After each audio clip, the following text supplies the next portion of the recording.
good morning, good morning, good morning. Magandang umaga, magandang umaga. Daan-daan tayo ng exercise.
Medyo maaraw-araw po.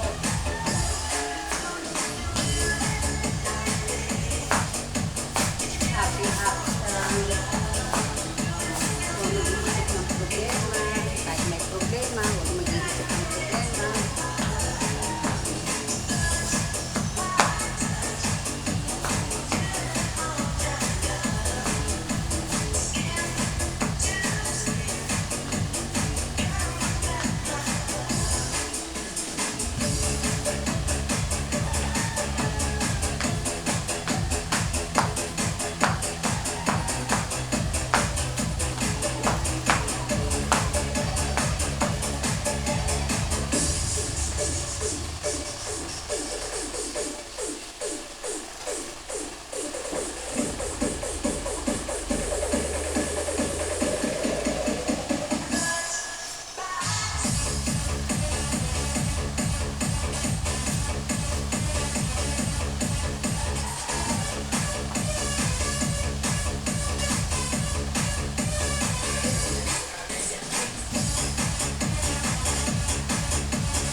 Nagluluto ko ng gulay na may isda.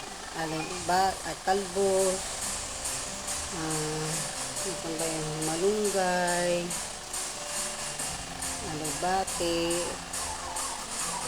Alubate. Yan. Para maging healthy tayo.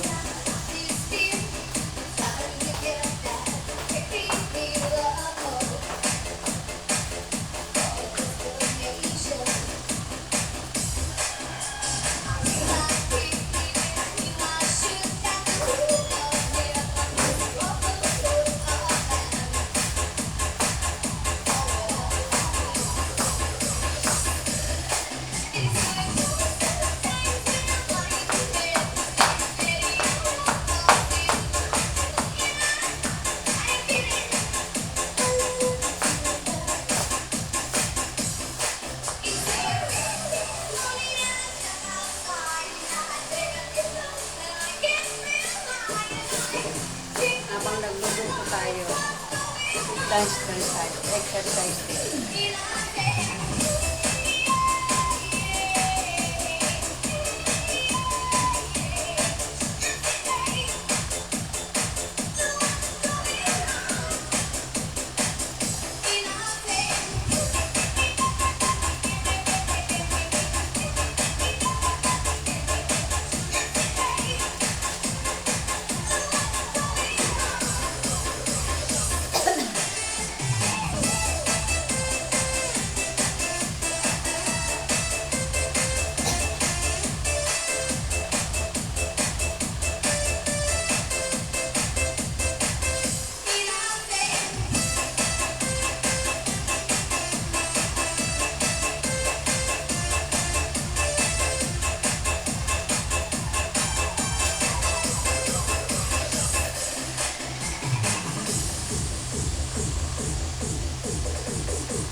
Ito po yung niluluto ko. Pakita ko sa inyo yung niluluto ko. Hinihintay ko kumulo yung aking yan, gulay. Hinihintay ko kumulo para pipisain ko yung Pipisain ko yung kamatis. Pakulo sa sibuyas, kamatis lang po yung gulay namin. Kasi po, nung nawala kami ng tubig ng linggo hanggang Martes, puro kaming daing bangus. Daing bangus. Dalawang araw namin kinain daing bangus. Tapos yung tocino. Kasi nawala po kami ng tubig dito sa Las Piñas mula ng linggo. Pagkagaling ko ng simbahan, wala ng tubig. Kaya ng Lunes, Martes, daing bangus, tocino, tapos yung bangus na binili ko sa Pure Gold na may marinade na. Kaya, tapos, pero yung 4 na araw niya, may pipino kami. Tapos, kapon, nagulay din kami, pero may pipino rin. Ilang araw kami walang ayos na pagkain na may gulay. Pipino lang. Eh ngayon, nagluluto na ako dahil may tubig na. Ayan po mga alaga ko. Ito, nagmamarites o. Aakit na yan. Yung kasambahay ko nagtutupi ng mga damit. Kasi dalawa lang kami rito, guys. Dalawa lang kami ng kasambahay ko sa bahay. Dahil bunso ko nakatira yung sa kondo. Malapit sa trabaho niya. Sa totoo lang, guys, nag-family planning ako. Nag-family planning kami ng asawa ko para hindi dumami anak. Pero malungkot din pala pag konti lang anak. Kasi nung panahon yun, guys, ang sahod lang ng asawa ko talaga nasa $400 lang. Hindi kakasya sa mga estudyante kong nag-aaral sa private. Kaya hindi kasya. Kaya nag-family planning kami ng asawa ko. Eh yung pala, kapag nag-asawa yung isa, at nasa trabaho yung isa, lalo na mag-a-abroad yung bunso ko, ako lang talaga maiwan dito sa aking kasambahay. Kaya nga sabi ko sa asawa ko, guys, next year, lipat na ako sa Cavite. Kasi dito, guys, kung hindi ako magsisimba, guys, nakakulong lang kami sa bahay. Tingnan na naman yung bahay, oh. May parking lot nga na pwede ka maglakad-lakad. Ito naman yung kotse. May terrace naman doon. Ang makikita mo naman sa terrace, puro bubong. Eh kung doon sa lilipatan namin sa Cavite, guys, bungalow yun. Makikita mo agad kalsada. Tapos mga bahay. Pero hindi ka magboboring kasi may clubhouse. Pag mag-i-e-bike ako, dala ko yung mga aso ko, itatali ko sa e-bike. Pasyal kami sa clubhouse. Eh dito, guys, wala eh. Puro bahay na rito eh. Tapos pag lumabas ka sa labas, pag nakakita sila ng aso, inuhuli ng barangay. Pangit dito, guys. No, hindi ganito rito eh. Mahirap dito, guys. Pag nakawala ang aso mo, halimbawa, kahit kasama mo yung aso mo, pag nakita ng barangay, huhulihin. Eh doon sa Cavite, doon kami mag-i-standby ng mga aso ko, itatali ko lang sa e-bike. Yung e-bike na may bubong, papasya lang kami sa clubhouse. Upo-upo lang kami roon.